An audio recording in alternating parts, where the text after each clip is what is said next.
Excuse me. Welcome, welcome. It is I, your host, Platt of Pete. And here where I am, where I'm from, is the start of the Labor Day weekend. So, power to the people. Workers unite. I'm going to kick off the stream with a little fun fact. The term redneck comes from the red scarves that the West Virginia coal miners wore to identify they were part of the Union when they began to strike for better working conditions, better pay, and being able to trade outside of company-owned stores. This was really cool. What's not cool is that the coal companies sent armed agents to put down the strike, and there was a big conflict that killed a lot of people, mostly the miners and like their families. So, and what's also not cool is that people in power successfully rebranded the term redneck to mean a person from the South who is not intelligent, rather than working people who demand their rights. So remember that when you hear or think of the term redneck, that maybe rethink what it means to you, or how it's being used, if you can. Anyway, as you saw a little preview there of what I've been working on. I'm down here on Seven Island because I've been training up the two Pokemon I really need most. Actually, I'm going to try going in with what we have. So basically, I trained up Scythian and Shama in order to better catch the remaining two Pokemon that I need from FireRed. Scythian, I didn't get Scythian to level 50 because I got kind of sick today and I forgot to. I could have like played more Pokemon while I was like lying on my bed, resting and drinking lots of water. Because yeah, I'm feeling a little under the weather, a little bit of a headache. I don't think I'm getting sick, but maybe. So we'll see. We'll see how long I can keep up the stream. I will be kind to myself and end early if I really need to. But yeah, I got Shama at a level 50, and she evolved into a mighty Parasect, which means that I think... Let me check real quick, because do I need... Paris. I do need a Paris from this, so Shama, we're gonna have to send an egg. Shama's gonna have to be a mom of the Paris that goes to Pokemon Emerald. But yeah, I got Scythian and Shama nice and leveled. The rest of the team leveled up a little bit too. And I stopped at level 50 because the next target is one of the legendary beasts. And they are at level 50. We only get one based on the starter Pokemon. And I know which one, but I am not going to say. Also, hang on, which island? I forgot last time to pick up the egg that we get from our Pokemon here. We have a Jinx egg to pick up, and I don't remember. It's not on one island. It's two islands? But I noticed while I was playing off stream that the egg is ready, so I'm going to pick it up, and then I don't have a Ditto yet. I'm gonna have to get a Ditto and trade it over. Otherwise. Oh, it's not this place either. Wait. The map says where the...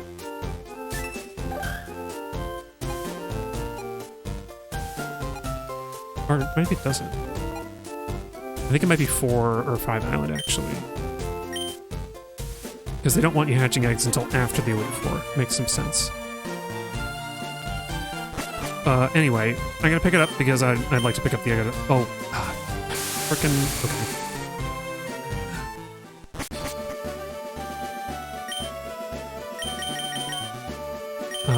I'm gonna try 4 Island. But yeah, I'm gonna pick it up. I don't know if we have any other girl Pokemon out of the, like, trade-onlys. And I don't have room, hang on. Let's check the box real quick, because I am gonna have to put them back in the box.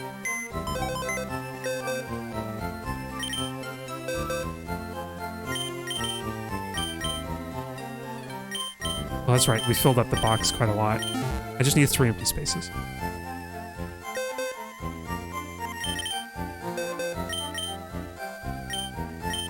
Yeah, they're both boys, aren't they? So yeah, to get the eggs for Lickitung, Mr. Mime, and Farfetch'd, I need a Ditto. Ditto, which I can catch here. Oh wait, what am I doing? We can't catch here, so I think I might actually start by catching a Ditto. You want it, Jess? I forgot to read that. Take good care of it.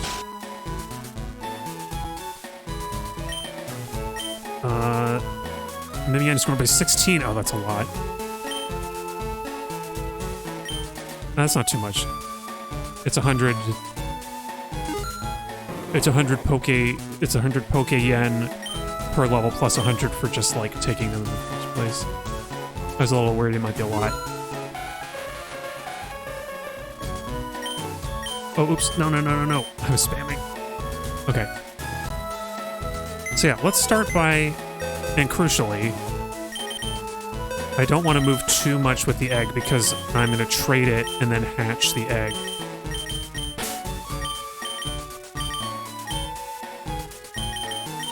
Okay, this is Jinx's egg, so we're going to put it under Sinks.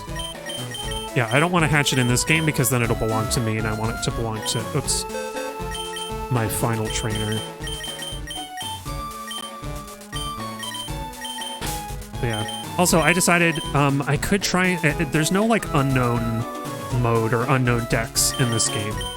So I decided I'm not going to catch all of the unknown, even though...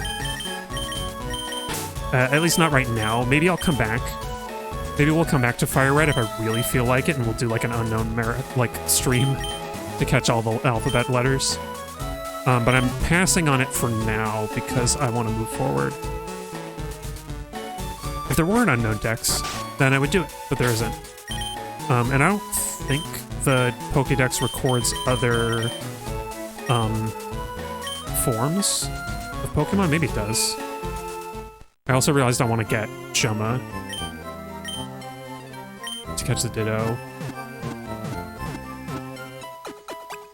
The one Pokemon I didn't raise that I wish I had is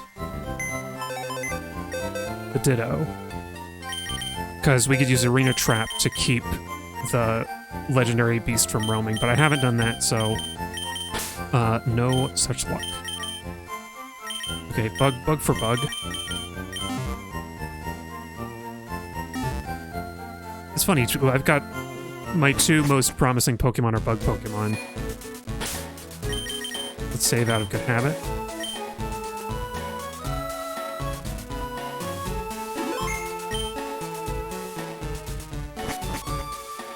Also, I was looking for a while to find it. I managed to find the Porsche Unleashed soundtrack, which is why I introduced the stream with that. It's really good music in Need for Speed Porsche Unleashed. I feel like maybe it doesn't have quite the right energy that I want to have for my streams, but it's, I think it works. It works well enough. Alright. Now, I'm going to assume roamers work... Well, we're not getting to roamers yet, are we? Getting,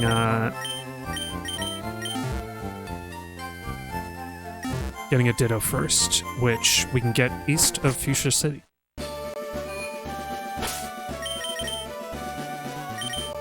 But yeah, I have to take a quick break for a second, and then I will proceed to Fuchsia City. So enjoy, I'm gonna take just a quick little break, enjoy the music, and I'll be back in a minute.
Oops, I got interrupted banger. Anyway, hopefully I don't have to take too many breaks, but I may be because I'm feeling sickly. Oh, excuse me. I'll be really mad if I finally caught COVID, because I've been avoiding it all this time. Haven't caught it yet, and I'm up to date on all the vaccines and everything. That's right, we're looking for the 2. But yeah, hard to tell what I've caught. Might just be like seasonal allergy stuff, because I've been breathing easier otherwise, and that's the perfect time to invite extra pollen into the nose and feel sick.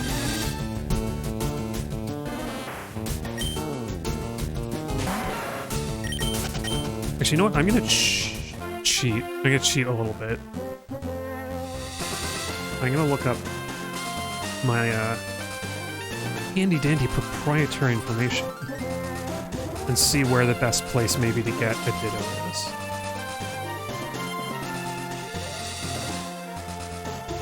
Oh, Route 14, you said.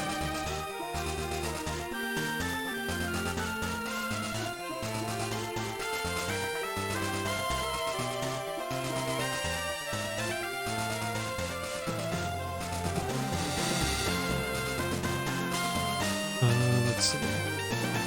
Yeah, it sounds like Route 14.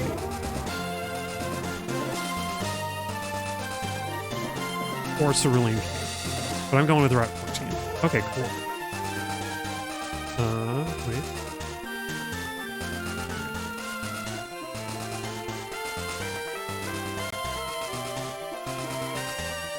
Which route is this one? Which one am I on? Okay, I need to go here. So, luckily we got Shama. Shama's with me, who has cut if I need it to get to the grass, which I think I will.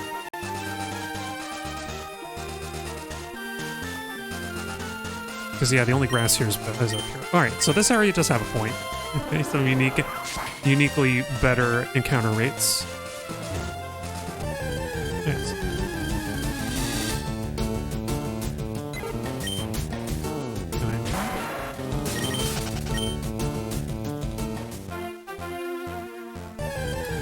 I want to share more labor facts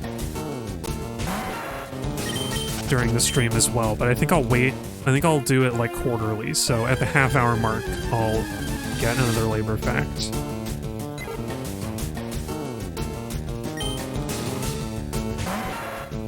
I have at least one other one that I can think of. I'm sure it won't be hard to find more. Here we go. Ditto was genderless. Remember, Ditto has been genderless forever, since even the first game. Oh, that's a little scary, because now it has wing attack. Well, let's see if we can do Spore anyway. I don't think Ditto can knock out Shoma with one wing attack. Oh, I'm going to turn battle animations back on as well after this. Whoa, is it really that fast? And Shoma that slow? There we go. I think a Pokeball's got to be enough, right? Oh, I never used the netball. I forgot. Oh, I should have caught the Lady Ball with it.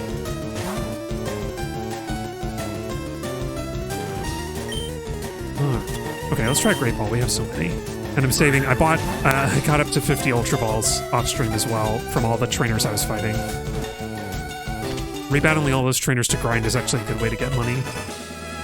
I was complaining about the Versus Seeker not working in Victory Road, but going back to the Sevi Islands is actually the best way to do it. Okay, Ditto, you're gonna be. I can call you Rerun. I'll call you Rerun. You're not gonna be the one that. You are unfortunately not gonna be the one that we take to Emerald, because we can. Or maybe I will. Maybe I will just do that. But anyway, rerun named after Peanuts. Or I think it's Linus's little brother. They decided to name him Rerun. Or Schroeder. It might be Schroeder. I forget. I don't know Peanuts that well. Also, yeah. I want to see... I don't know how you find out about the legendary beast. Maybe on TVs. Oh, this is turning into quite the respectable Pokédex. And your national Pokédex is... I'll be looking forward to seeing you fill the national dex. Sadly not in this one. That's for Emerald. Doubtless there are plenty of YouTube people who filled out the whole thing. For, like, both games. They picked, like, FireRed or Leaf Green and Emerald. Girl with her hair in pigtails is walking up a brick road. Oh. Watching Wizard of Oz? That one mostly stands up pretty well, funny enough. There are problems with it, but... Anyway, Blue Sister, Daisy. That's right. I'm about to have some tea. Pokemon are a little dirty. Oh, that's right, she can groom... Scythian. She's been a good sight there. She could a nice cleaning and like freshen up. She looks extremely content. See, doesn't it look nice? Such a cute Pokemon. Your Pokemon grow to love you if you raise them with love. You see your first Pokemon? It's quite friendly with you. Keep being good to it. And then, what do I... It's a little annoying to bundle the, like, friendship checker and friendship, like, booster into one person, because I guess you have to either... You just have to get a Pokemon groomed before she can tell you about your others. It couldn't possibly love you any more than it does now. Your Pokemon is happy beyond words. Aw. Oh, I did that right, Verona. I know I've said that I liked your cry better as a Mankey, but it's okay. But your cry is still very good, and you're a good friend of mine, Verona. So yeah, I don't. Let's float around. I think Bill lives in Vermilion, doesn't he? I'm trying to remember. Or do we have to go back up to the Cerulean Cape? Because I feel like if anybody is going to tell me about like legendary beast roaming around, it'd be him. Otherwise, I just have to run around the grass and like hope that I see it. I might just look up a guide in a minute. Also, gotta appreciate that they widened Nugget Bridge. It used to be only 2 tiles wide, and you have to snake around to get up here.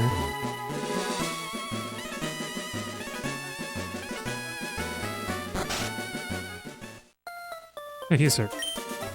Feel like checking out some of my rare Pokemon on my PC? Go on, check out my PC. Go on, take a look. Oh, that's it. Eevee! I guess we haven't seen one since, I guess I must have picked up one in Celadon? I don't remember. Eevee looks so cute. Eevee is adorable. Flareon, aw, pretty. Oops. I didn't think it would start at the top again. Jolteon! Spiky. Vaporeon, so curious. That's the dog who's like, what's that? What the heck is that over there? Okay, no legendary beast. Huh.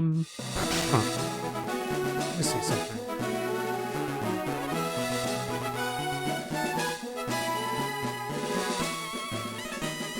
Gosh, I hate that WikiHow is like the first result for this stuff now. I think it wasn't always this way.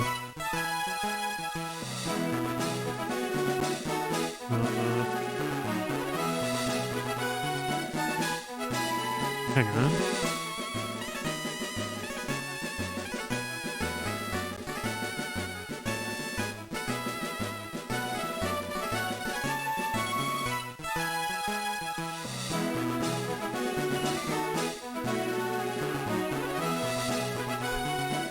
Gosh, yeah, I think, like, their first location is random, so I just kind of have to wander around and hope I run into them. Like, I could look at the map and pick a place. I'm sure there's a place that's, like, a really good area to, like, go back and forth on.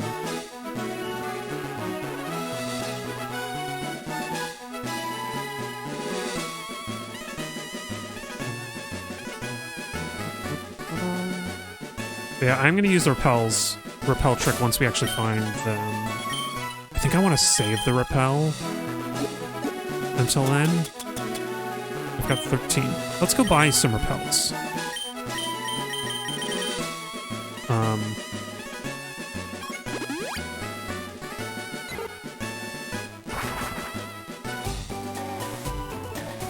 I want to say that maybe the easiest place is like Pallet Town and Viridian City. Or really, I want to have two areas that have adjacent grass, so maybe I go back to Fuchsia. Well, no, because I have to cut the tree to get into Route 15 grass.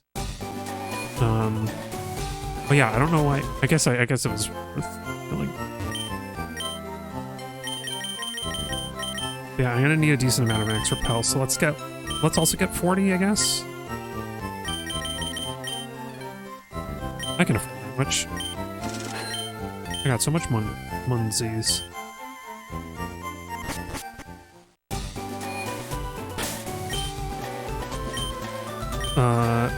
Yeah, actually, let's take a little... Okay, actually, let's save. I want to save after getting Ditto. Rerun the Ditto.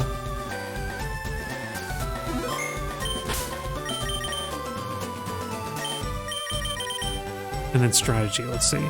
I guess...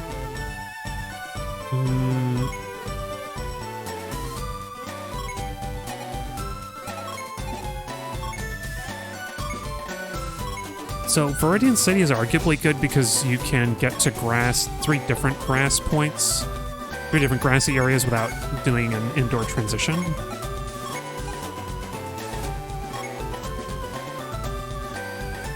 But maybe 25 doesn't have any grass on it, does it?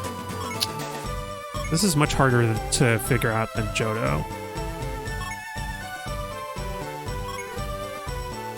I guess Celadon has some grass on either side, but it's kind of a long way to get to either of them.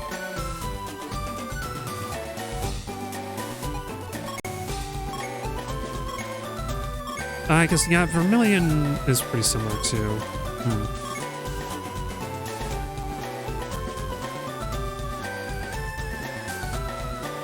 Not sure if water routes count. I'm gonna go to Viridian City. Let's do that.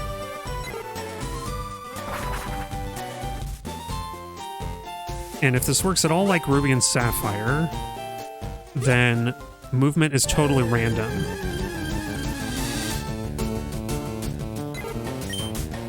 It's totally random, and like they don't like punish you for going back and forth to the same place. So let's start, and I've saved, so if I like run really low on max repels, then I can reload. Okay. I'm gonna say that 6 loops like that is enough to confirm that Pokemon's not here. Like 1, 2, 3, 4, 5, 6. Maybe let's say 8. Okay. I like this one. This one's very close. 1, 2, 3. Oh.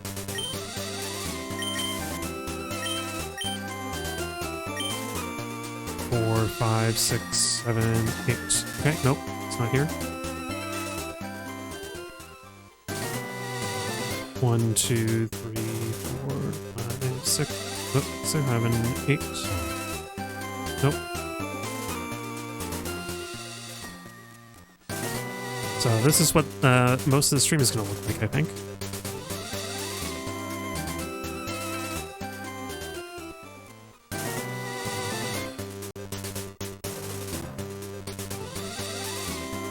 Oh.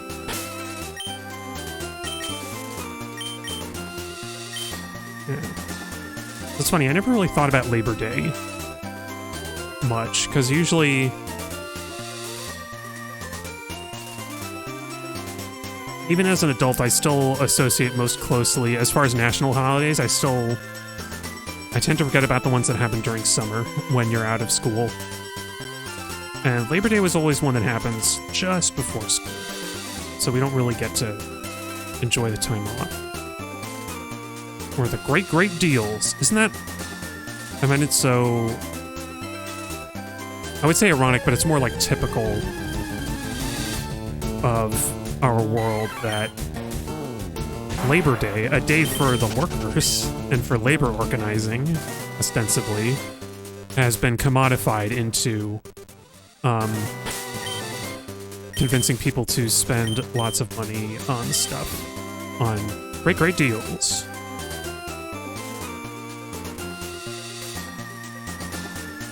Today we're celebrating the Stonewall riots. Come get a brick from the building for 50% off the usual price. It's just like it's grody. This is like the establishment that we are fighting against, ostensibly. And that's what it does. I think like even Karl Marx famously said that capitalism has a pretty incredible ability to, or one of its most powerful tools is to assimilate any critique of it into itself. Something like that, I'm paraphrasing. Because that's why it's so, like one example I keep thinking about is movies, because there's so many movies that are arguably like anti, like surveillance culture, anti capital and exploitation, and yet they are made by and consumed by the very system that they arguably seek to. Like more specifically, I think of The Dark Knight, where people remember that movie for Heath Ledger, but like one of the big things at the end was the big like spying network that would like where Morgan Freeman's character Lucius Fox said like, I'll help you use this to find the Joker, but like if you make me use it, I'm quitting and I'm gonna destroy it, or I'm quitting. And then I think Batman agrees to destroy the machine after they use it to find him. And it's just like we've just sort of accepted that like as status quo now. And it's not even like ostensibly super heroically good Batman using the machines. It's the government that is going to do everything to protect itself from any criticism is using it, and private companies that it's earning money from. But the spying network that spies on us and listens to what we're doing, it's just normal. I don't know. I find it frustrating that like, Snowden, Edward Snowden breaks the news like, 10, 15 years ago now, and there's a big hubbub about it, and nothing really changes. But like national, whatever. I can't even remember what the agency is. Government agency is just allowed to, like, tap your phones. And they just do that. It's normal. Police can set up, like, devices to spoof cell towers and be able to, like, listen in on or even get records of your text messages and all this stuff. This is normal. We just do that now.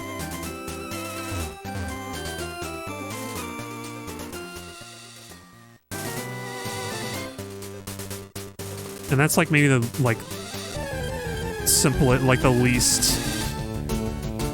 arguably the least destructive and damaging example of injustice going on.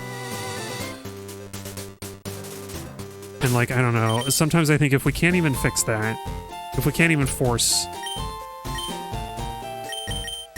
like our representatives, if we can't even force like appropriate people, the people who have the power to do something, to do something, then like what? I don't know. What hope do we have? Also, I'm getting that Pokemon Pareidolia again, where I'm starting to wonder if I was wrong and the game actually does penalize you. Because what I could do, I could do the same trick that works in second-gen Pokemon games, where instead of going back and forth between two different areas, I fly to Pallet Town, explore the grass all the way up to here where I just flew away from, to south of Viridian Forest, and then I fly from just outside of Viridian Forest back to Pallet.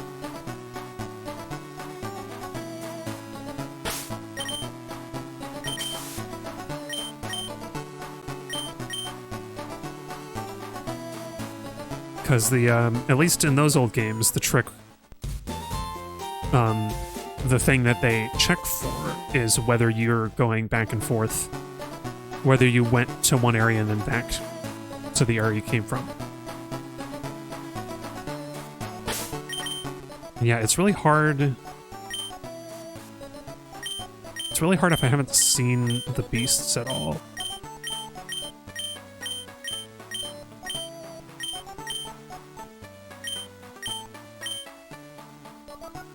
That's funny. Some of the wait, some of the music, some of the tunes are cutting out because we're in the menu.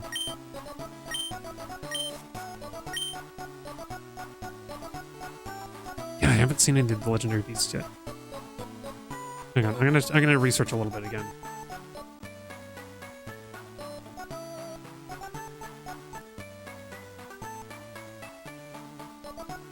Yeah, it's one of the instruments just cuts out for some reason. Is that normal?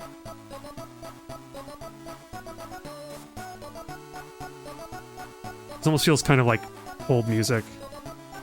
Please await. Please wait while we find the next available representatives. Press 2 if you would like a callback that you will miss when you're in the restroom, and then you have to wait on hold again.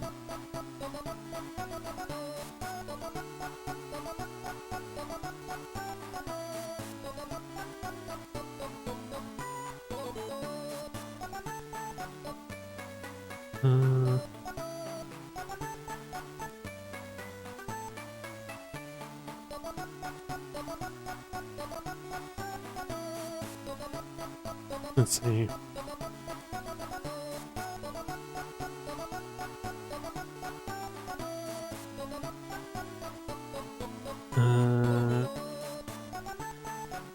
Legendary Oblichain has a oh, that's okay. So the legendary beast follows the rival thing, where whichever your starter you pick, the beast will be whichever one has a type advantage. Which is clever, because that way you can use the, like, you know, fire, water, electric. You can have a relationship that makes sense there for each of the starter Pokemon. So I have Suicune because I picked Charmander. That's so crazy. This music, I can't get over the music. Let's see.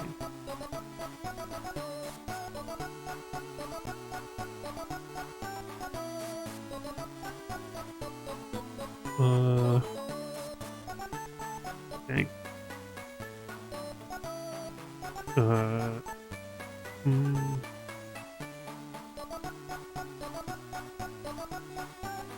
I found this guide that talks about the legendaries, but it hasn't explained, like...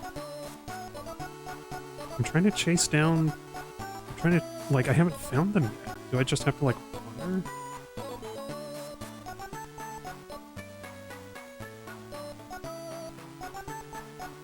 Maybe Bulbapedia has some explanation of roaming Pokemon on per generation.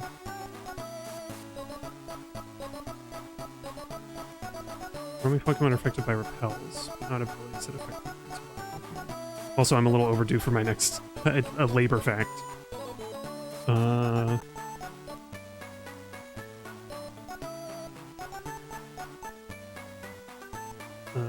see.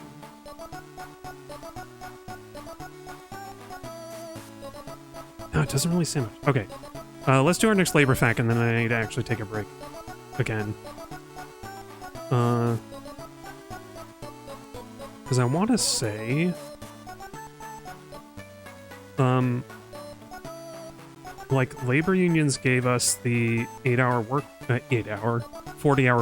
week, 8-hour a day week, which used to be different. Used to be much more.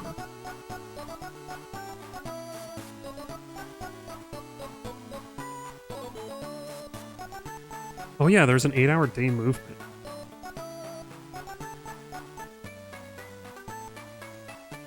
Oh, it came from Britain, so it's not even an American thing.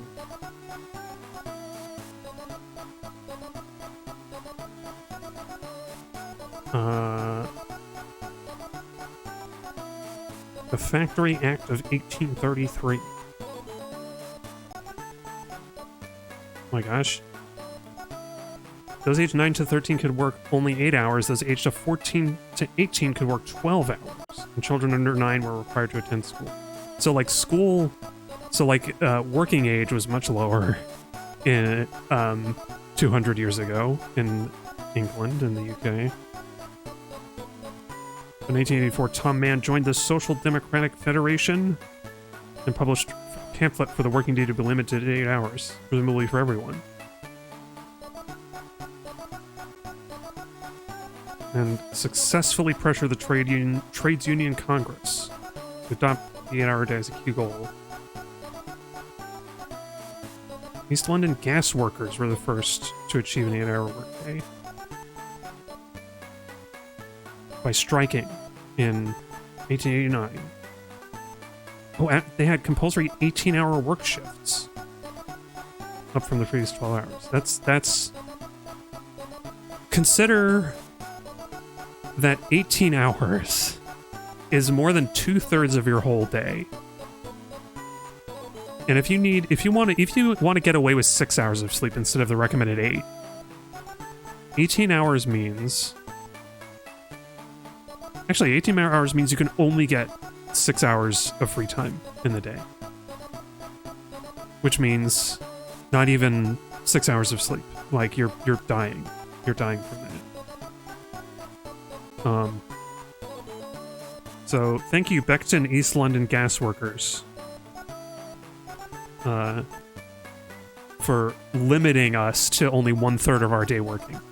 Okay, another quick break, and then I'll be right back to continue. I guess the Romer struggle. What music do we have next? Oh, Aproid. Yeah, I'll continue the Aproid music.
Back to it.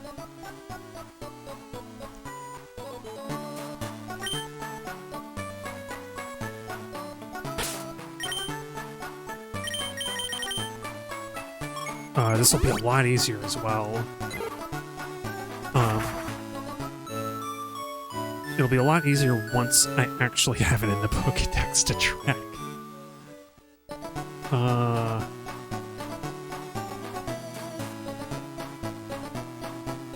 forget how the Latios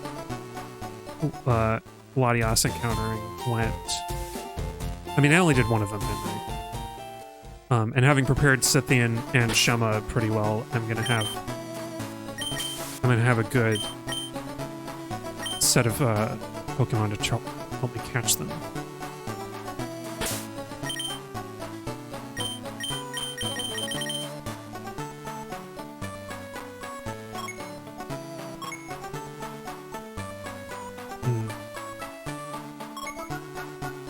I wonder if I should just go.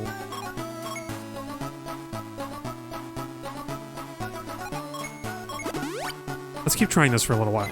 I have to wonder if there's some areas where it just doesn't go.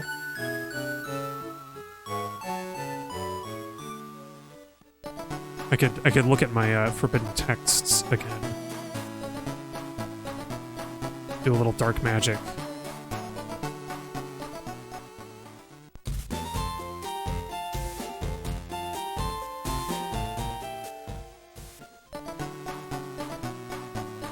I feel like if I were designing this, I think I might not allow the legendary beasts to hang out in like really early game areas, even though this is like, you know, the prerequisites are that you beat Team Rocket at the, you get the National Dex and beat Team Rocket on the Sevi Islands.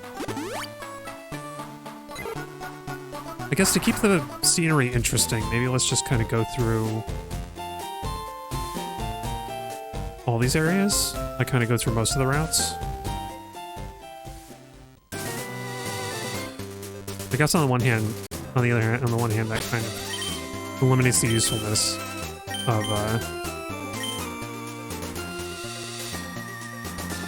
what we're doing. Like, it kind of, arguably, by doing this, I'm imitating like a child who gets lost and then keeps moving around, making it harder to find them, but in the reverse, where by me moving around, like in this analogy, the child is moving around and I have no control over that, so I should probably stay put more. I don't know.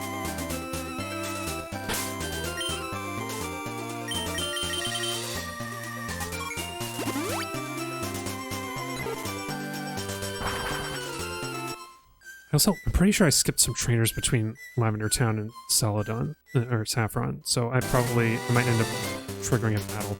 Oh, right. We can cut into this.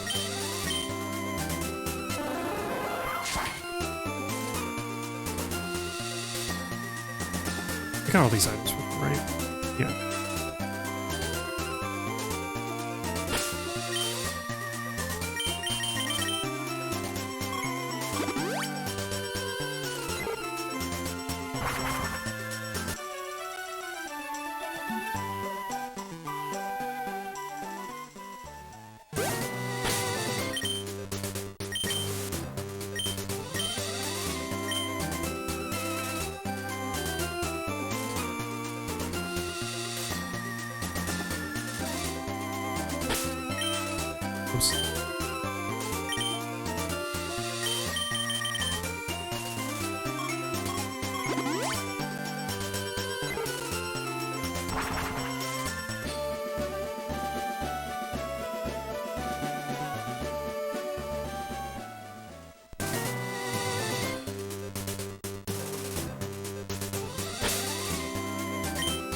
Trying to think of a place in Kanto that's like, if you fly to it, you can like almost immediately touch grass.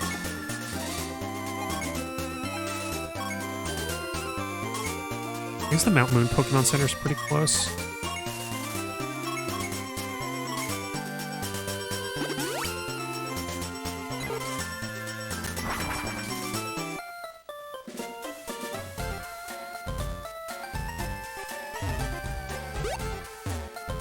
It's strange. It's almost like Kanto, intentionally or not, was designed with the grass farther away from habited areas. As if, like, you know, because that's where all the wild Pokemon will attack you, so we keep them away from the town. And that just makes it harder to, to fly around trying places.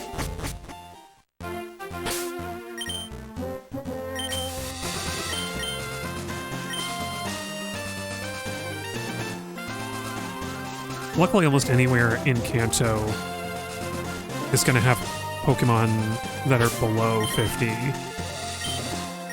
I guess everywhere in the grass that I could look is going to have under 50s. So the repel trick works out.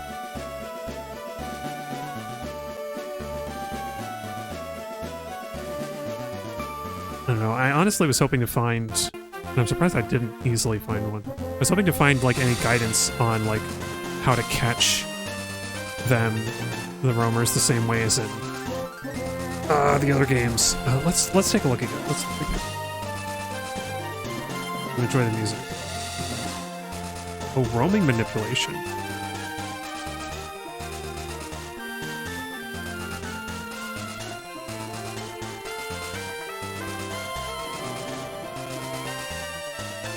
Oh, never mind. Enough game corner points to purchase a Pokemon.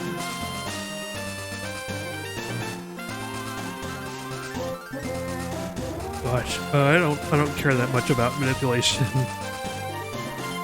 I just don't want wiki now.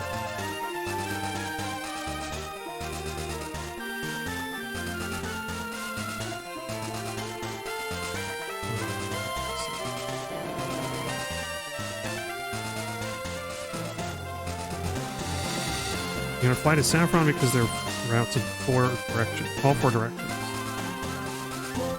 Check the Pokédex. If it's next to Saffron City, you're gonna walk to the route and walk around the grass. If you run or bike, it will run to another route. If it's not in the route next to you, fly back to Saffron. Huh.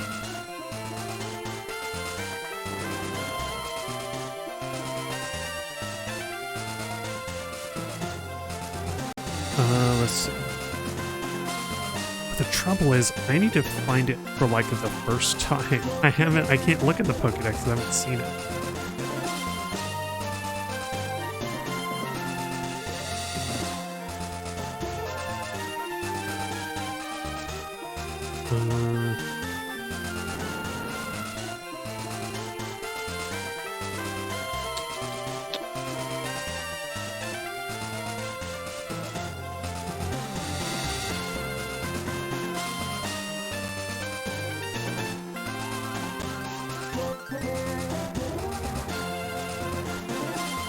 Yeah, I guess we're just gonna do Saffron City.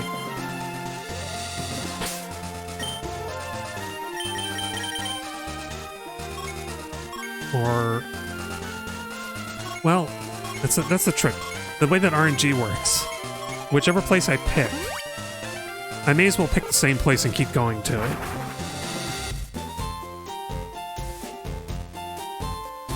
So it seems to me like Pewter City's pretty close to grass. We can just kind of get here.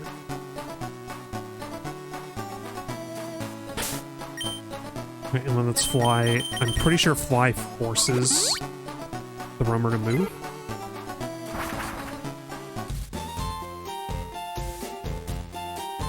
And we can just do this.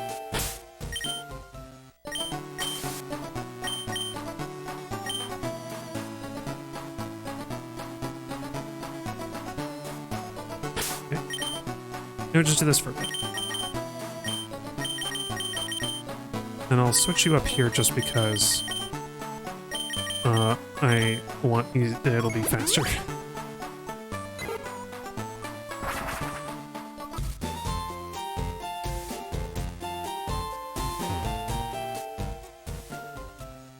Anyway, I like the idea of just doing a circle. I feel like that's, well, or I can zigzag up the entire tile, the entire rectangle of it.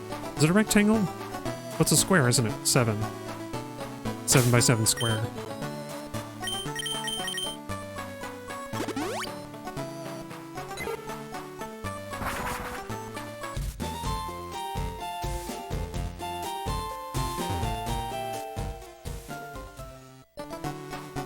Yeah.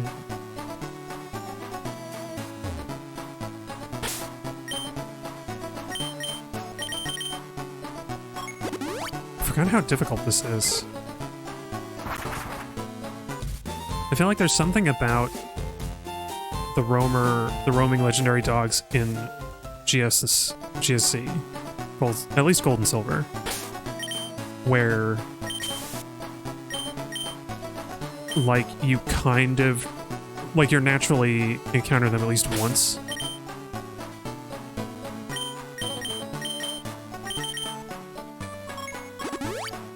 Gosh, I hope it really is level 15, that's not 40. I was surprised to see it's 50, because in Gold and Silver it's 40.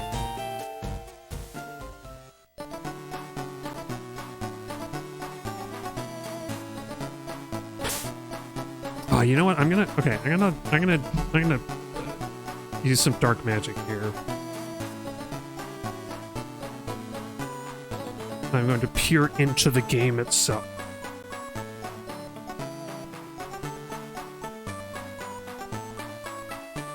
Let's see.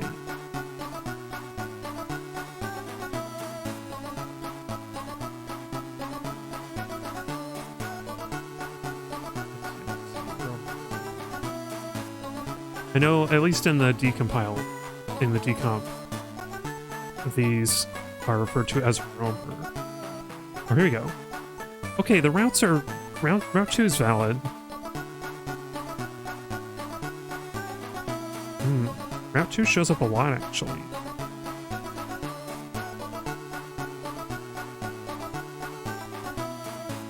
Let's see.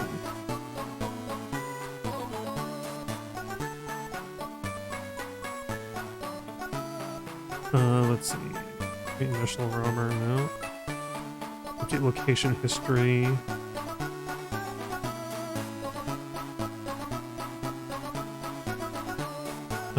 Move to other location.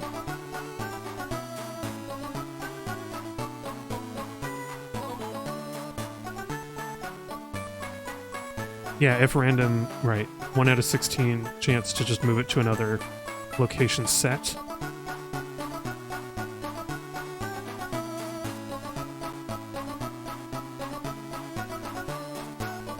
Oh, here we are.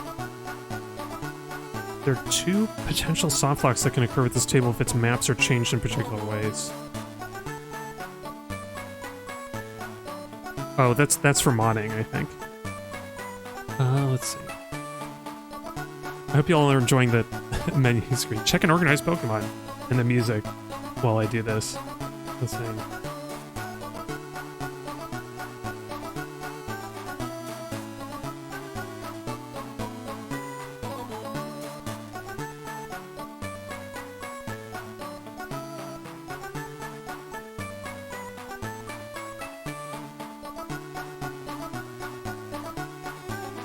Okay, I want to check what... So where's the... Okay, here's the logic. I found the logic that moves the roamer somewhere else.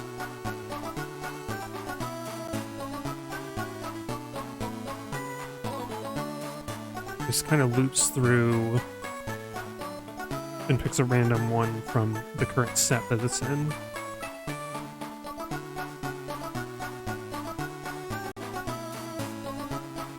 Oh, and it does the same thing as Sapphire and Ruby and Sapphire, where if the roamer was there 2 moves ago, it won't go back. So it'll never go 1, 2, 3, and then 1 again. Because once it's got to location 3, 1 was 2 moves ago, and it'll skip that, and it'll go somewhere else. Let's see, I wonder then.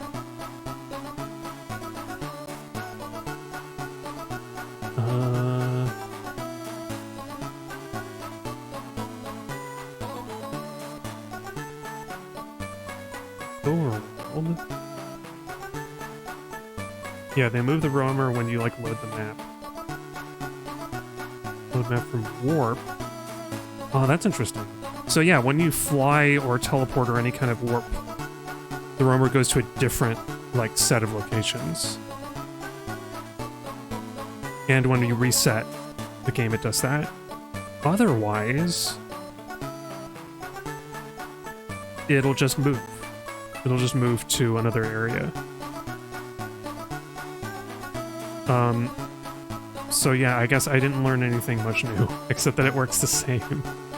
It works the same as in Ruby and Sapphire, and presumably Emerald, although I haven't looked for the code for that. Okay. So basically, the best thing that I can do to ensure that it lands here is what I was just doing, which is to fly to Pewter, or fly, actually probably flying to Pallet Town. Let's see, how many tiles is it to grass from Pallet Town? Just wherever you can get to grass easiest. 3, 4, 5, 6, 7, 8, 9, 10, 11, 12, 13, 14, 15, 16, 17, 18. Okay, so it's at 15. Let's run around here just in case it showed up here.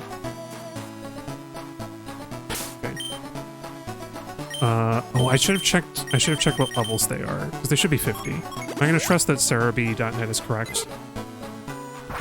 But it makes me a little nervous. I wanna see again, real quick. Yep, 50. For FireRed and Livestream. I mean, yeah, actually, I was thinking for some reason, like, oh, maybe in Emerald it's different, but they're not roaming in Emerald. It's silly. Oh wait, not Viridian. Oops.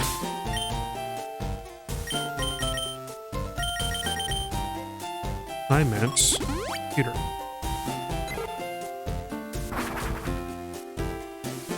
I think I'll go to Pewter anyway, just because Route 2 is really close to 3, 4, 5, 6, 7, 8, 9, 10, 11, 12, 13, 14, 15, 16, 17, 18.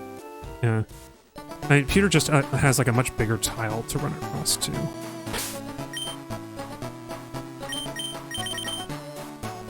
Let's see about Viridian real quick.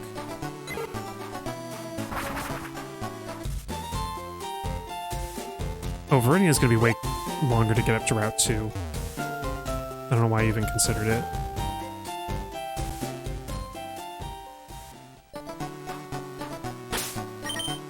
But yeah, can we register? No, we can't. I was hoping I could register the Max Repels. Put them on your belt.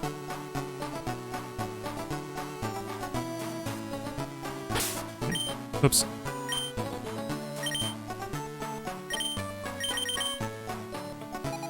Well, anyway, this is Platypede approved.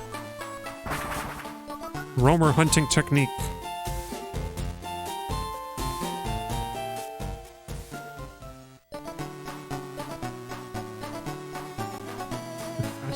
Oh yeah, I also have to give, before I forget, I have to give Shama the Quick Claw, because when we do encounter it, Shama is too slow to spore it before it runs away. So I have to hope that I can get a Quick Claw proc. I'm pretty sure Scythian is fast enough, but actually I'm not sure. But I haven't thought to check. Oops. It'd be good if I just gave her some, like, speed EVs or something. 117. I wonder. I can check. SarahB.net again. I don't know if they... Oh, well, they aren't going to tell you already. But, like, what would be the base speed for this week, for example? 85. And Cypher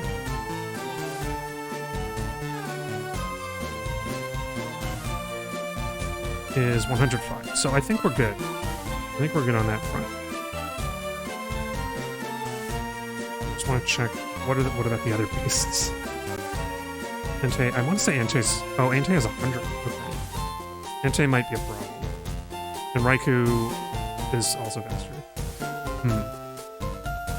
I guess we'll find out. I mean, I am going to train up Scythian in between... Wait, do I need to... Whoops. Oh, it's already lingering. We're already stinky from Repel Stink.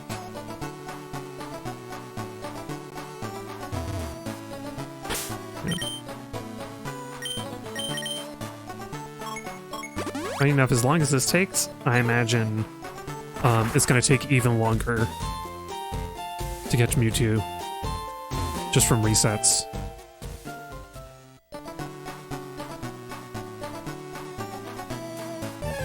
Oops. Don't get excited, the repel wore off just one step ago. No, Cynthia, don't kill it. I know you're upset.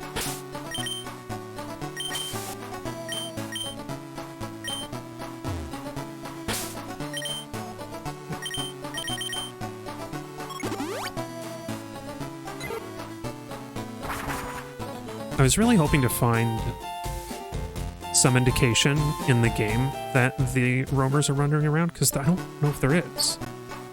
There should be. There should be like a TV thing that's like, we've seen like strange beasts running in Kanto. Maybe somebody said that and I missed it, but... I don't know, I feel like it should have been a thing. That's why I was checking TVs in Pallet Town, talking to Oak. I thought Oak would say something. You know, there's a strange beast running around. Well, actually, that was something I could have checked. Let's see. Let's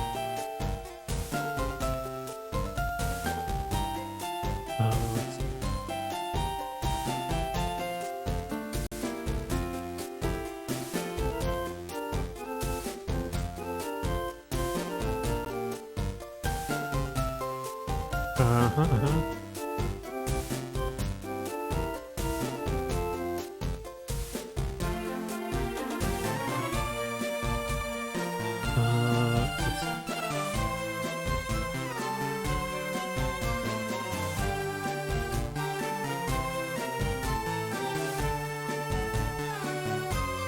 Yeah, it is going to be level 50.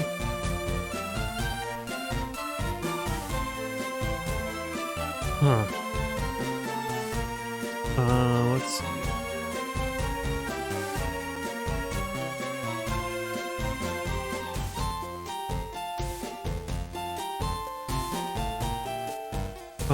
Yeah, I was kind of hoping to find some, like, some text somewhere that was like, oh, there's roamers wandering around. No. Okay. I just gotta keep doing what I'm doing. It's a shame I didn't, like, rush to complete... Oh, but that...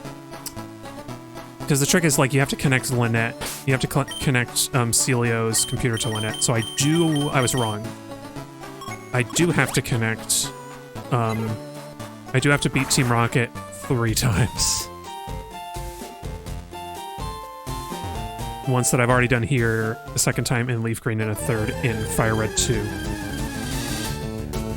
Oh, whoops, did I not do the repel? I was like thinking, hang on. No, I must have forgotten the repel. And I...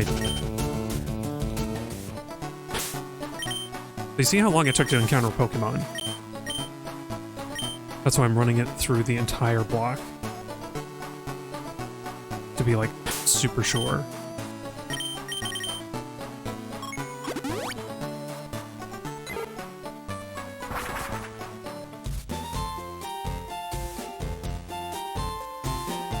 And it's funny, Pallet Town would probably waste fewer steps of the repel, but the, like, grass tile, the grass block is, like, smaller.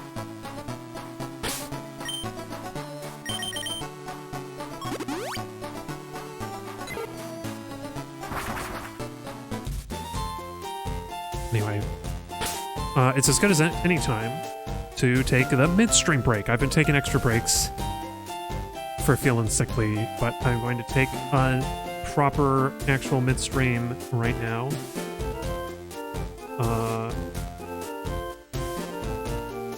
Oh, cool. Oh, no, wait. We've already got this. I'll play another Portion Unleashed track for the midstream break. So if you've been sitting all this time, get up, take a stretch, get a snack or probably some water or something. And I'll see you in a few minutes.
All right. Man, it's a shame that I'm feeling sick because this is the kind of Friday stream with like the, you know, the long weekend where I could justify staying up a little later, devoting a little extra time to actually finding this critter. Oops, not back. It's not back time.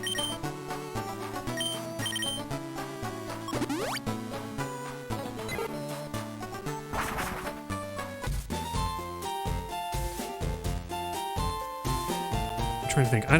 Now that I think about it, are my odds better to fly after every time I check a route, or to like change regions? Because that's the thing. I think it might be better. In my estimation, the roamer, in this case Suicune, so I'll just say Suicune. Suicune might not be in the right location set. So like I'll never find it if I keep switching from route to route. Or I won't find it for a long time because it's just not there. Flying forces it to go somewhere else, but like it could go almost anywhere. And so, I don't know.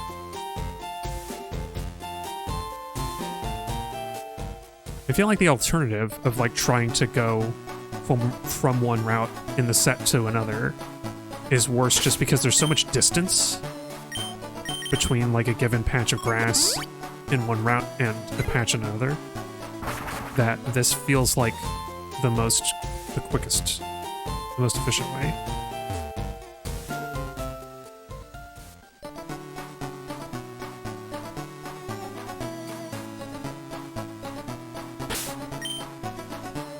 Naturally, the worst thing would be if it doesn't actually start moving until you encounter it. But I think it does. I'm pretty sure. I could check that, actually. I can use my ultra vision. I'm using my extraordinary talents and vision.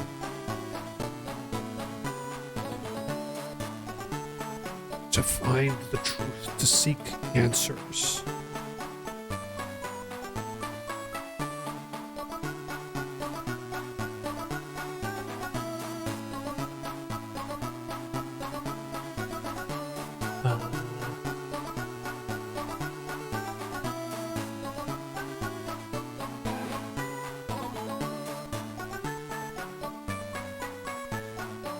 Yeah, no, it just moves. It moves from the start, I think. I'm pretty sure.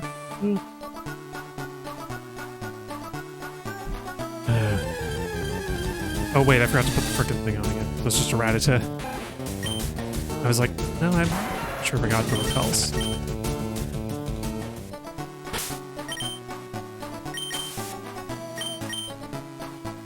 Let me check something real quick as well. We got U2, the other fossil, Ammonite, Porygon, Squirtle. Yeah, I've got all the other Pokemon I need. We checked off all of the FireRed only ones. Okay. Just to be sure there's nothing else that I'm missing. But yeah, I wish I had cleared Team Rocket before wandering around to gather more Pokemon, because during those encounters would have been a good time. Like, I might have had a chance of running into Suicune here. But instead, this is the only Pokemon I'm left looking for. Like, I don't know, I like my chances better when there are multiple things. I'm spending my time, like, looking for multiple possible things instead of just the one really rare one.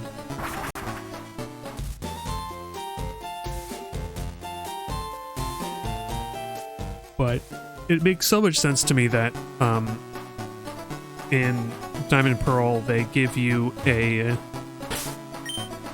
what is it called? A Poke app or whatever it is? They give you an app for your new device that tells you where the current roamer is, or maybe if there are multiple. I forget if you can have multiple active at once.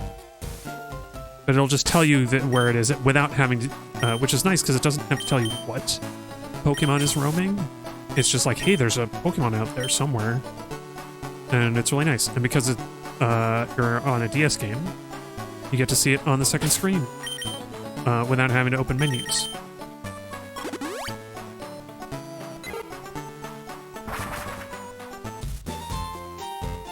And I feel like the next best thing they could have done here is some kind of like legendary detector or like target Pokemon detector, right? Where like, I guess it would have to be a roaming detector. It'd be something like what they did in DPPT, but a key item that you could register, which would, I think it would operate like the item finder, except that it would point in the direction of whatever route the Pokemon is relative to you, with, you know, varying strengths to indicate how close it is. I think that would be cool.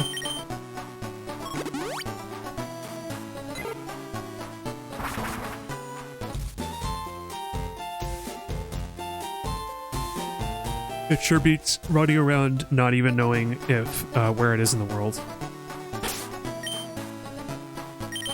So actually, I'm going to switch up things a little bit. I think I'm going to run around the grass until the rappel wears off, and then fly away. It's a lot of steps, but... Is it 250? It's a lot. It's a lot of steps, but I feel like that kind of eliminates any shadow of a doubt.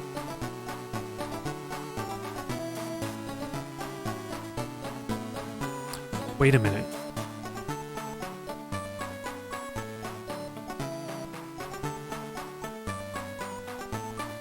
I noticed there's a separate, like, there's like a north, Route 21 north. Oh, but there isn't a regular Route 21, so what am I worried about?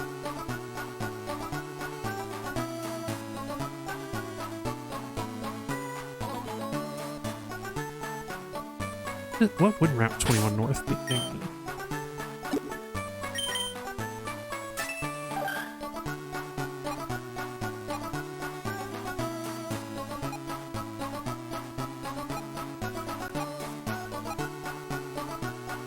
Where is Route 21? Oh, this. Okay, so Route 21 North is the grassy area here, as opposed to the water. So I guess there's no encounters on the water. Oh no, there are. Route 20.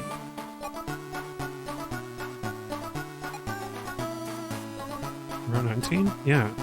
Weird. Actually, what I could do here... So I saw Route 2 turns up quite a few times in this table of possible locations. It's never the first in the list, but like it's always random where the roamer turns up. So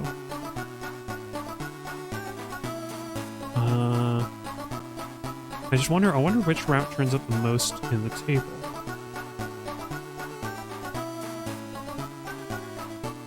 If I can even like tell just by looking.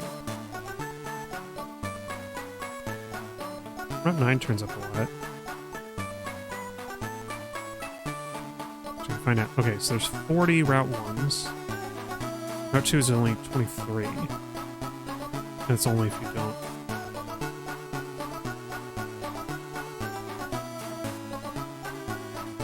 That's only 5 times. Wait, really? Oh no, Route 1... Okay, that doesn't count. Route 1 turns up 4 times. Route 2, 5.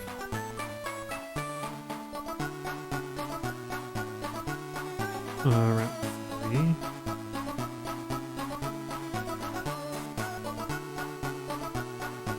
Route 5 turns up a lot.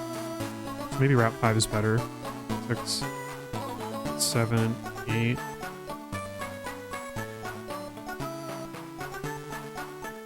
Let's see, okay, Route 12 turns up 5 times. Is that as many as Route... Oh no, Route 5 turns up 7 times. Okay, so Route 12 seems to have the best. Or Route 5. What am I saying? Route 5 seems to have the best so far. That's here. It has the most appearances in the table.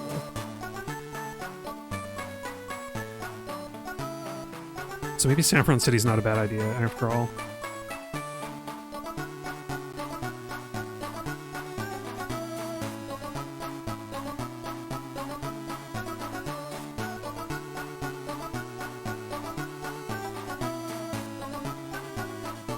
Yeah. Funny enough, Route 5 might actually be really good. Okay, I guess I'm changing tactic.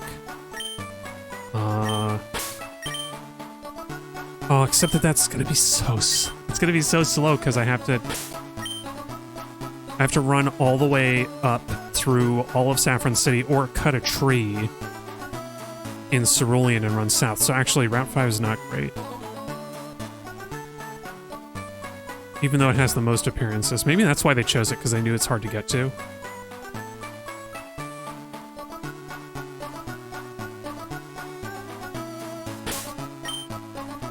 Let's try it anyway. What the hey? Maybe I'll get lucky, and the first time we go down there, it's just there.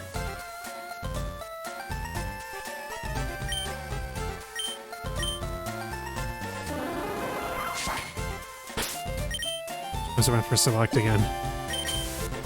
To activate the max repel, of course.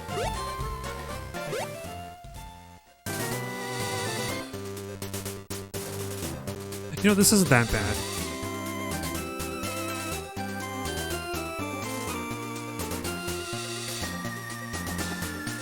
Especially if I use up all the max repel steps. Although I really shouldn't.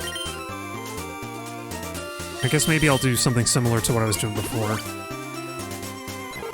Just like run through all the tiles once.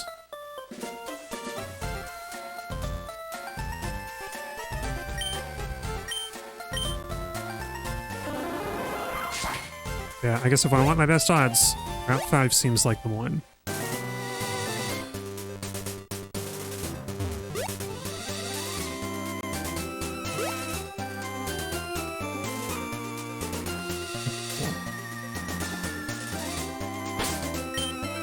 And I think I am going to use up the repel, but I'm going to go through all of the tiles at least once first. Okay, this is my strat. It's feeling more and more like this is going to take more than one string.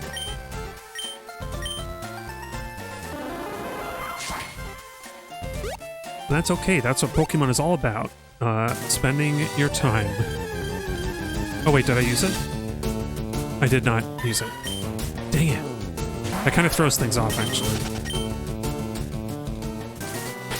Because I think it can fly. Let's fly back again, and then I'll remember to use the repel before I jump.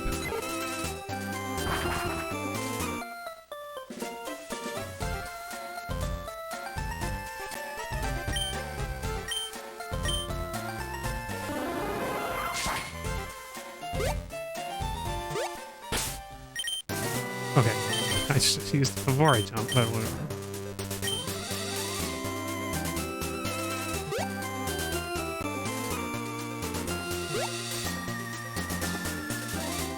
Okay. I don't know, I keep changing my tactic. We want to fly as much as possible while hitting all the tiles.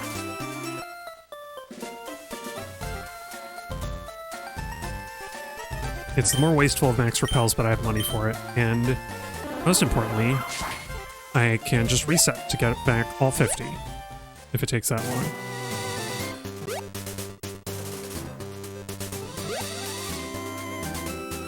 Oops. Oh, that's good enough.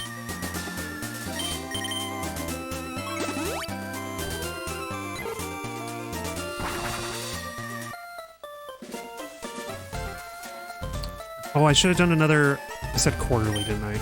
Okay. I'll do 2 labor facts at the next quarter because I skipped. I skipped it at 8 o'clock. Oops.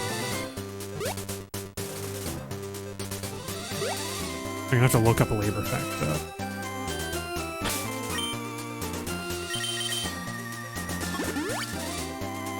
Oh no, wait, I know one. I know what I'll look up for this next one.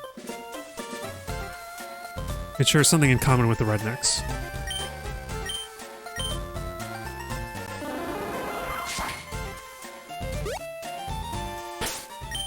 Whoops.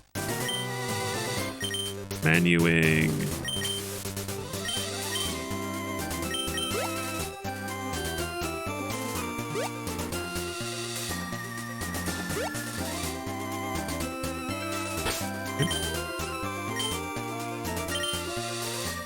I know how I ended up on Petra. I don't know.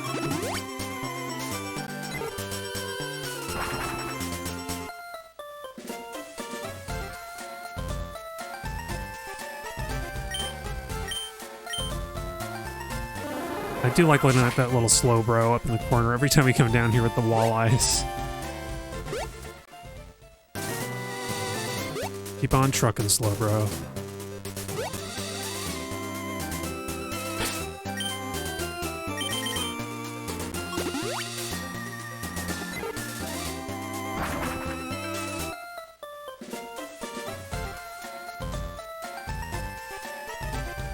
It is a slow bro, right? Slow bro can earn earners. Slow bro doesn't have to work. It's not getting paid. It's not getting compensated.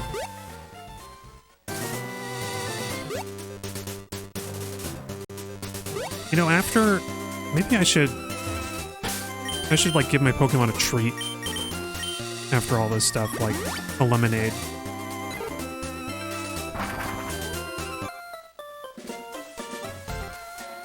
That'd be a nice way to end off each of the arcs. Like, I promised to go back to Sapphire, and I think I have to go back to Ruby anyway.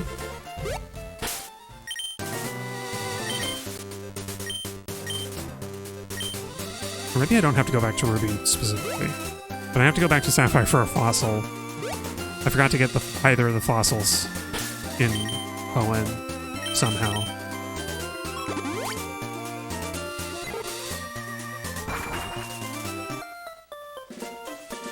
I think there was something I had to do in Ruby. I don't remember what, though.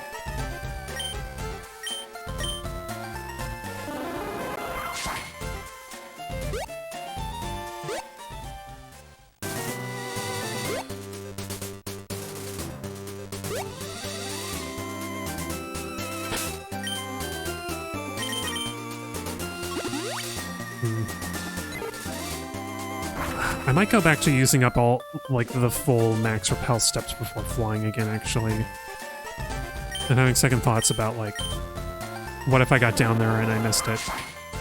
Okay, well, it's time for 2 labor facts to make up for forgetting. So, yeah, the Luddites. So, much like the Rednecks having their name tarnished, slandered even, over time, the Luddites were textile workers in England during the 19th century who they basically organized and struck for better working pay in response to their companies trying to replace them with more advanced machinery. And they're most famous for destroying the textile machines that were introduced in the factories because they were really dangerous. They were like, you know, women working in the factories were getting their fingers cut off by these things. It was really nasty. So they did a lot of direct action. And for that, they were...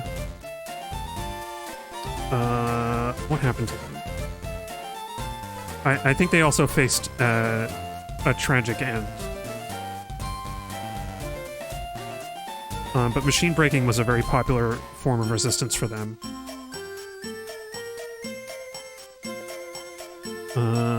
Oh yeah, government response. Oh yeah, that's right. The British government sent in... The British Crown, that's right, it was still a kingdom at that time. The British Crown sent in 12,000 government troops.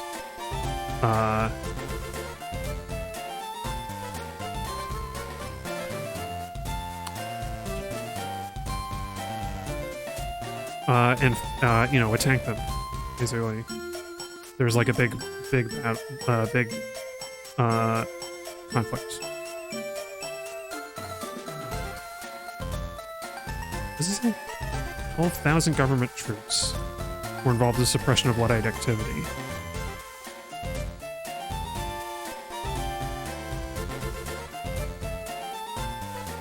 Ugh. Writer named Horsefall. Okay, who's Horsefall? I'm reading this backwards.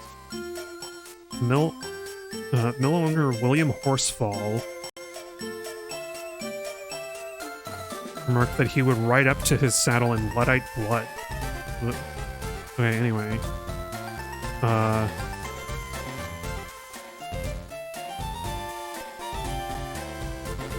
Oh, what did they do? Oh, there was something specific. Like, the British Crown passed... I think they like passed laws to... Yeah, they made machine breaking a capital crime. So you could be put to death for destroying textile machinery like the Luddites were doing. So that's cool. And now a Luddite is seen as somebody who refuses to accept new technology out of ignorance, which is wrong, which is not what it means. But again, capitalism, its greatest strength is that it can absorb critiques of it into itself. That's why we need unions and organized labor. Let's pick up a random one, the Pullman strike. In the 1890s.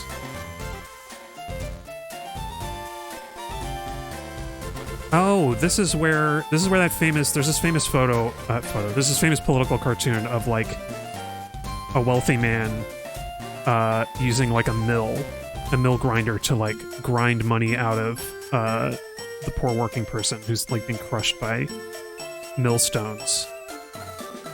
You can look at it. Yeah, I'm not gonna show it on screen necessarily, but anyway, Pullman strike. I guess Pullman cars. Is that railway? Yeah, these are railway cars.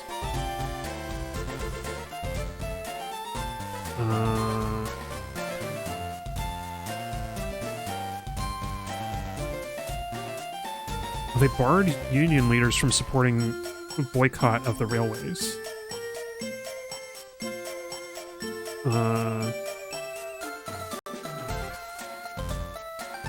To do with like, I don't know. It seems bad. Anyway, famous political cartoon for Pullman strike against railway carriage owners.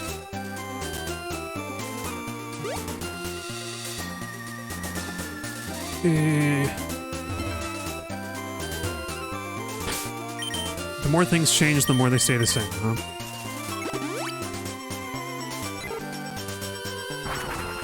Those are the Luddite and the redneck ones are two little facts that I like to hold on to because they're very easy examples of how legitimate striking efforts have been whitewashed, have been like kind of scrubbed of their original meaning. Like, it really bugs me the whole, like, you might be a redneck bit from, you know, whatever that comedian guy, blue-collar comedian guy is. If you wanted better wages and got shot at by government agents, expelled from your homes and your wife and family killed, you might be a redneck. That's like that's the real version of that.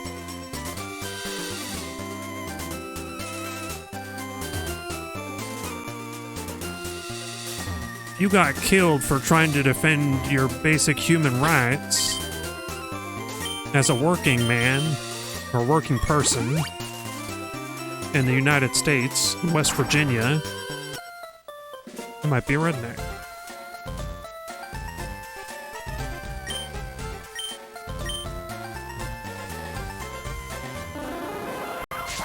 I don't know if I'm just going loopy from my headache, but maybe that's the kind of comment I would make anyway.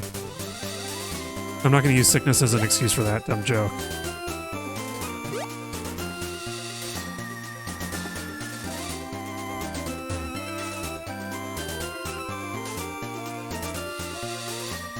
Man. It's only when I'm sick that I am envious of like running around outside and biking and stuff that I like to do, but I don't do as often. Where I'm looking at this and I'm like, man, if it weren't for ticks, I would love to like run around the grass like this.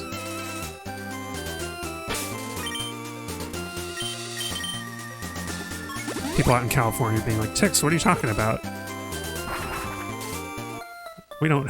ticks aren't dangerous out here. And I'm like, yeah, you're lucky. You're lucky. You're lucky...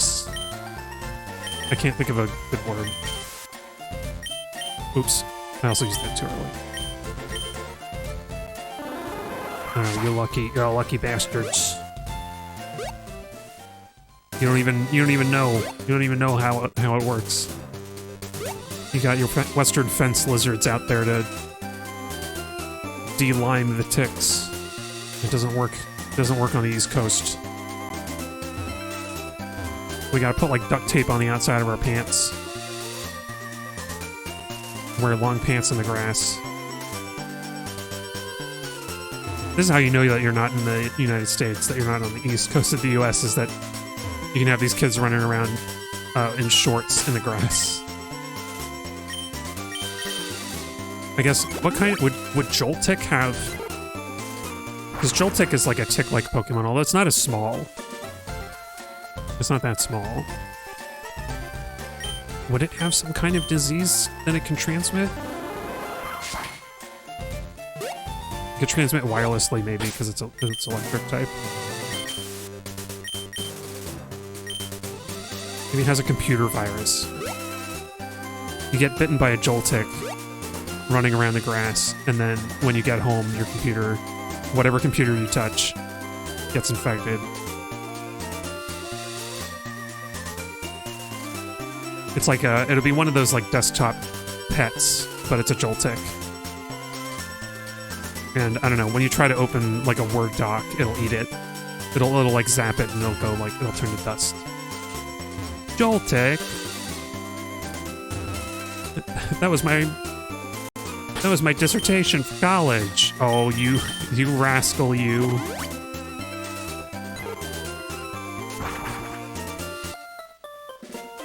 Hey, Jeeves, how do I get Joltik malware out of my computer? That's a long time ago. I think people probably didn't recognize the reference at the time anyway. People now definitely don't know what Ask Jeeves even was.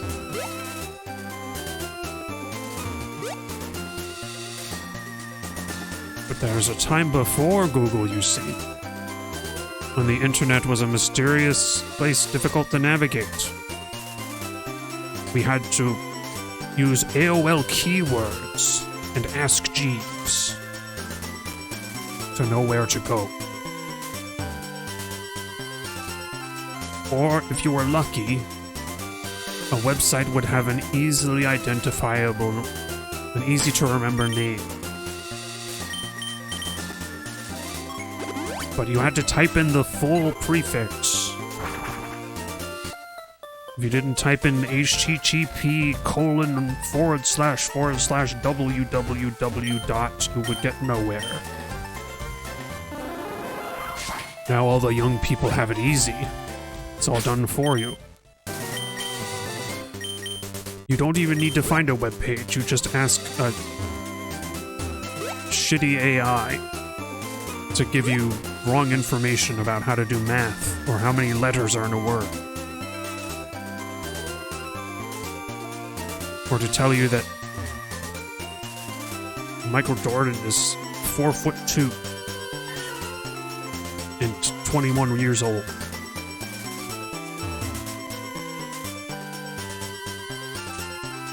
Actually, I realized as I was saying that, I was like, hang on.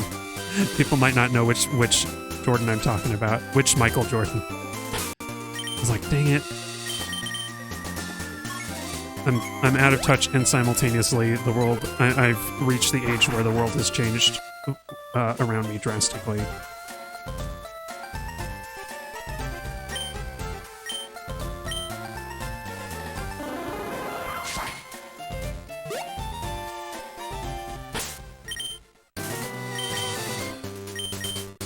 You know what just occurred to me? I think Cerulean Cave is open as soon as you finish the Elite Four, just like in the old games. And if you bring a Master Ball down there, you could just get Mewtwo and wreck Team Rocket with it. Maybe that's what I should... Well... was gonna say maybe that's what I should do on my Leaf Green playthrough, but actually I'm gonna use the Master Ball on a Zapdos, and probably by the time I get to the Elite Four, we'll be high enough level that I can wreck Team Rocket anyway.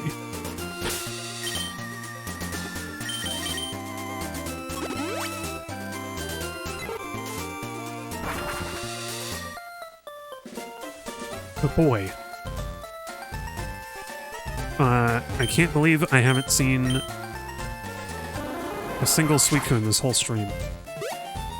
That's crazy, man.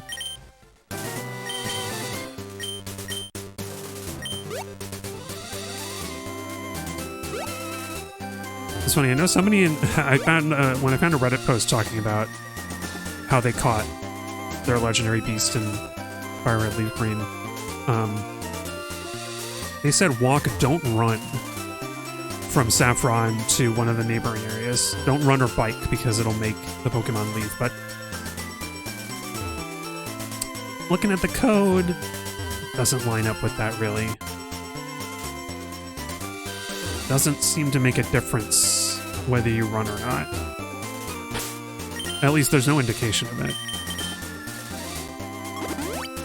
There's no special different transition hook for like you ran through a doorway or across the border from one area to another.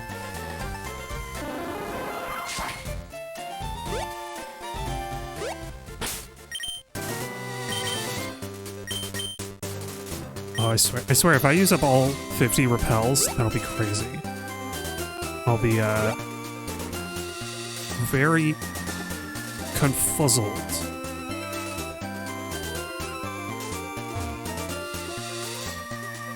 I don't know, maybe I should alternate Pewter and Cerulean.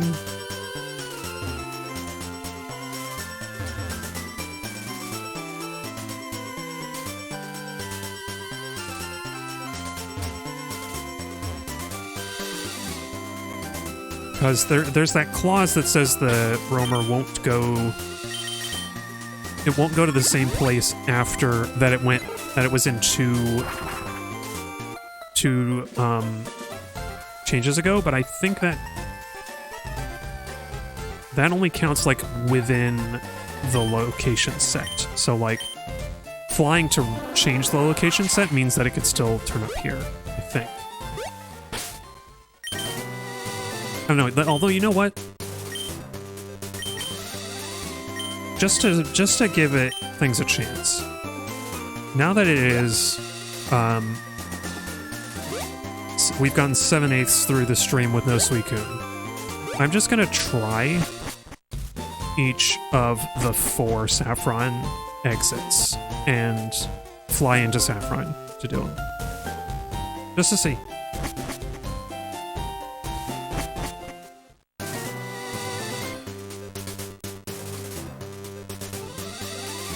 Because you know what? Actually, I'm going to go back to the code again, because maybe it really is. Maybe it really does make a difference.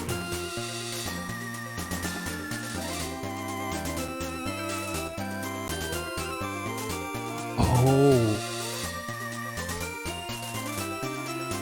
Never mind. It does save the group. So I have been making it impossible to encounter the Suicune, actually.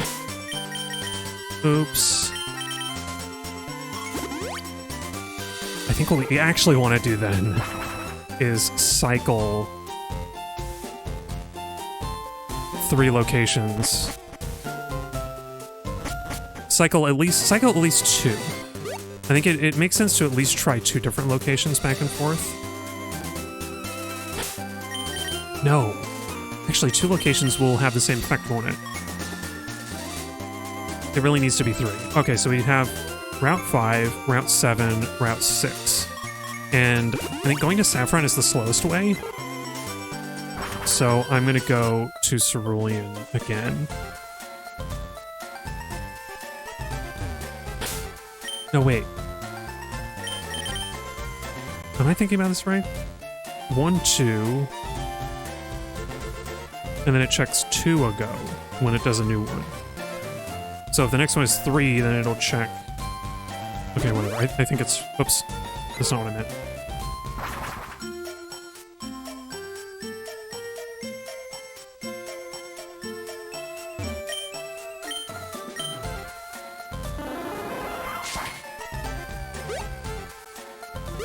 So Route 5 should be a possibility again. Oh wait, did the repel run out? Yeah, it did. I wasn't paying attention. Okay.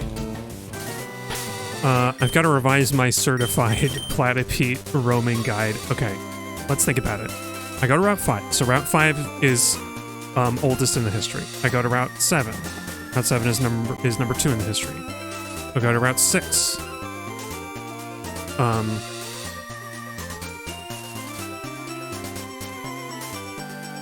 Or no, it's not my history, is it? It's just the roaming beast's history. So yeah, it shouldn't matter. Well, whatever. I'll cycle around anyway. And I've already done it wrong. I meant to go counterclockwise. That's fine.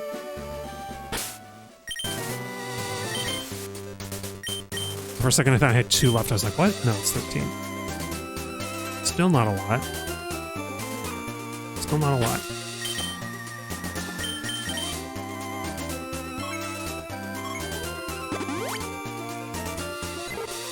Oh wait, no, I have to cut the grass to get it. I cut the tree to get in this way.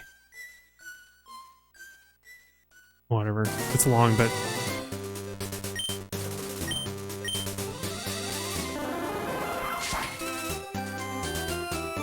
I just realized, like, I don't know why I'm doing this, because it shouldn't affect anything. Like, the game doesn't track where you went, it only tracks where the beast went.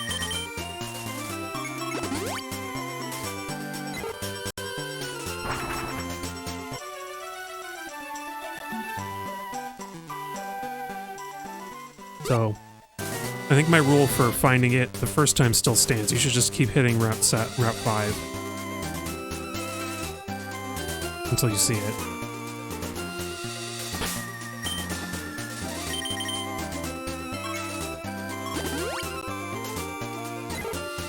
Well, it would be just my luck for it to turn up at Route 5 one of those few times I just left.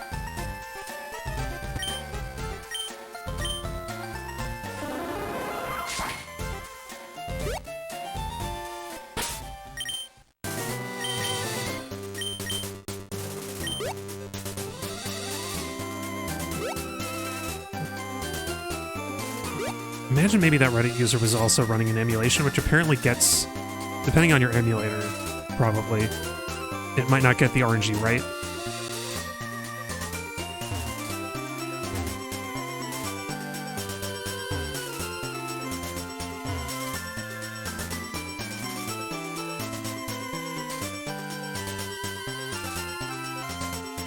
But anyway, for the rest of the stream, I want to abide by the, supposed common logic.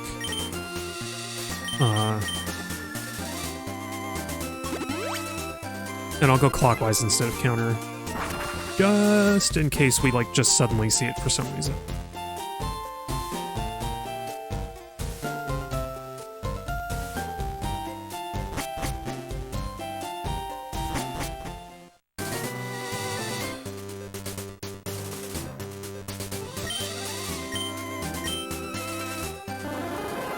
I don't like this grass area because there are too many gaps.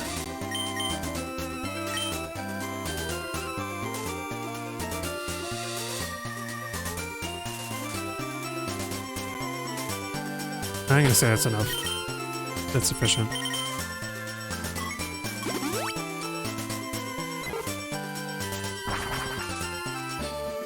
I'm surprised. I thought for sure that there would be somebody who would be like, Here, I saw this strange beast roaming around. Here's what it looks like, and then I could be able to, like, see it on my Pokedex. But no.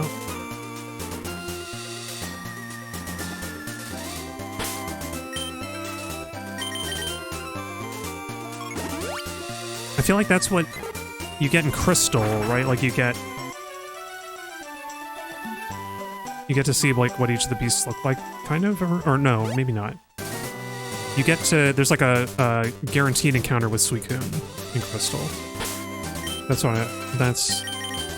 the only one that you can easily track down. And the other two just sort of show up.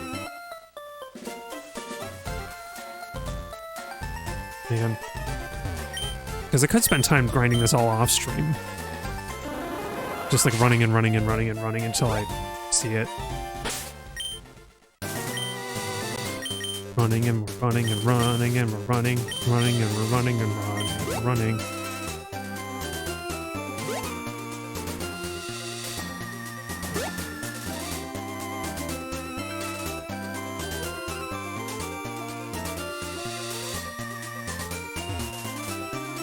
Yeah. I'm gonna check the code again. Peer behind the veil. Oops. Peer behind the veil. And what do I see?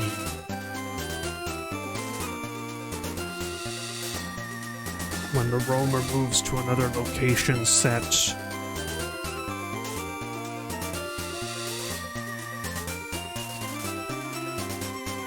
it chooses a map that is different than the current map.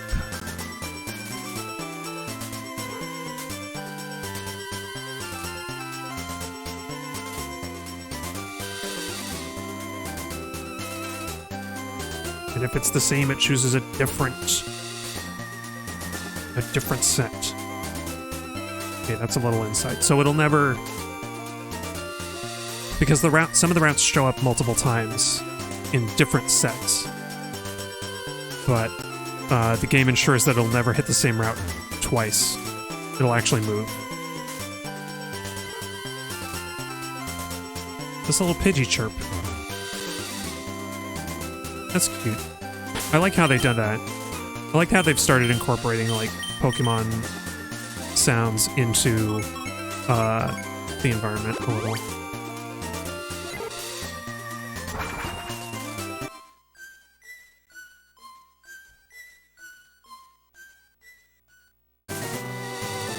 I guess that started in this game. Oops. Did I really never fight this guy? I guess we're fighting this guy. I'm a rambling, gambling dude.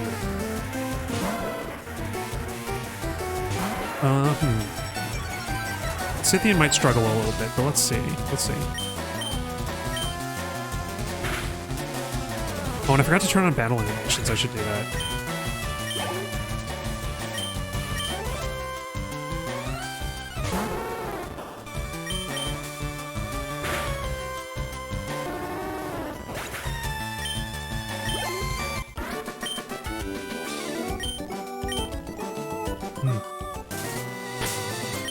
Alright, well, let's reload to get all my stuff back.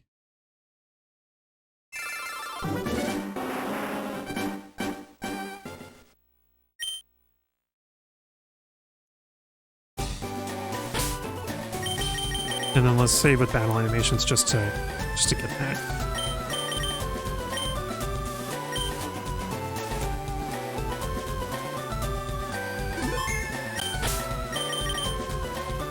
Okay, we're gonna do one more time. Oh, oops, I forgot.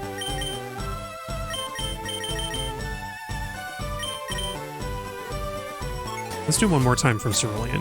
Let's see.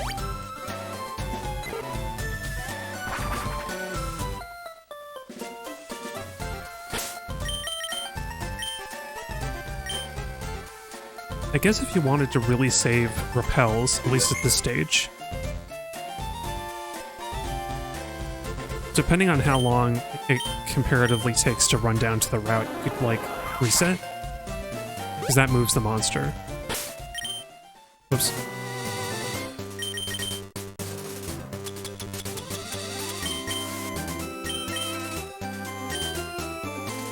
Last one for the night.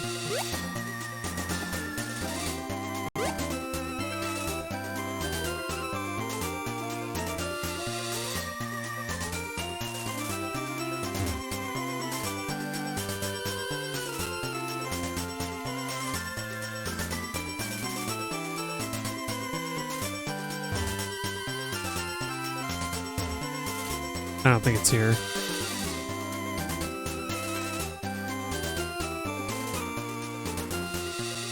Okay, you know what? I'll humor the Reddit user and walk up to the next area. on the off chance that does something. Ah, crap, I ran. Saffron it is. Last attempt. For real. This my voice hurts a little bit, my throat hurts a little bit.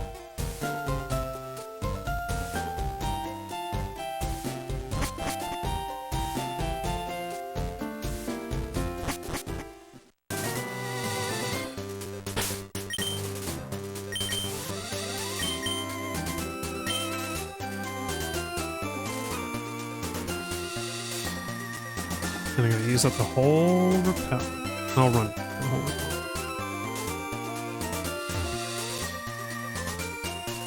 It's funny because the code is basically the same as it is in Ruby and Sapphire. I'd be shocked if running did affect something.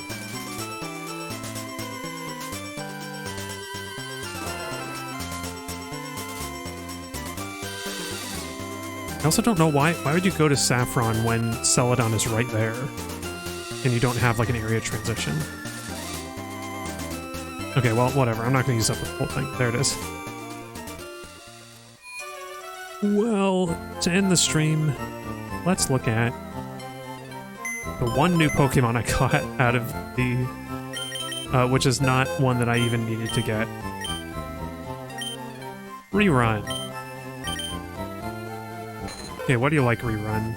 You're naive. Which is speed up, special defense down. Cool, cool. And that is reflected in your stats a little bit. And it's limber. Okay. Does Ditto take on the ability of whatever Pokemon it morphs into, though? Does Transform change your ability? I wonder. I have a feeling it doesn't, because otherwise what would the point be? Alright. Well, my head still hurts from whatever's going on with me. And we got a Ditto, and that's fine. And I saved where I should save. So, thank y'all for joining me. If I'm feeling better on Monday, which I hope I am, because that's several days away, that will be... I'll do an extra long stream. It'll be the next stream, and I'll stay another hour to try and get this wild Pokemon that will not appear.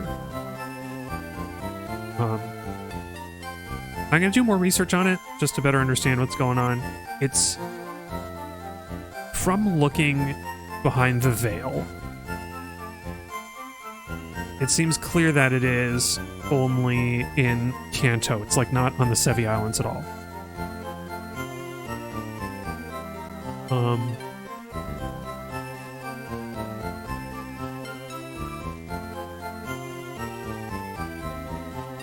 Yeah, hang on. Like, where is the... Oh, you know what? That's one thing I missed. It'll move to...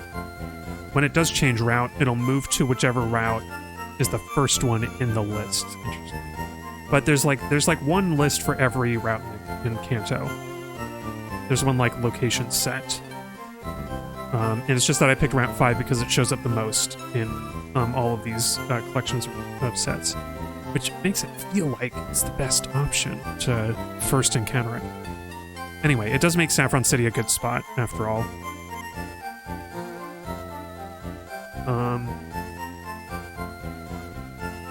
So yeah, next time, we struggle more. I struggle more to find this frickin' thing. So, thank y'all for joining me. Oh, do I have one more labor fact for Labor Day weekend? Yeah, the coal miner strike. Oh, wait. There's a different one. There's a different coal strike.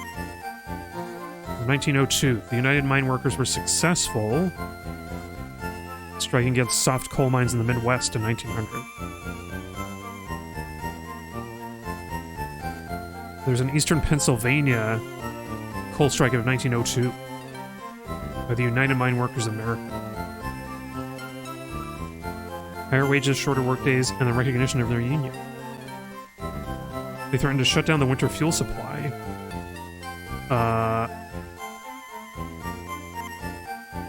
strike never resumed because they received a 10% wage increase and reduced workdays from 10 to 9 hours. Only 9 hours? They only got 1 hour out? The owners got a higher price for coal and did not recognize the trade union as a bargaining agent.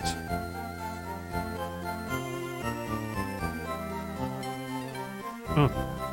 Teddy Roosevelt intervened as an arbitrator.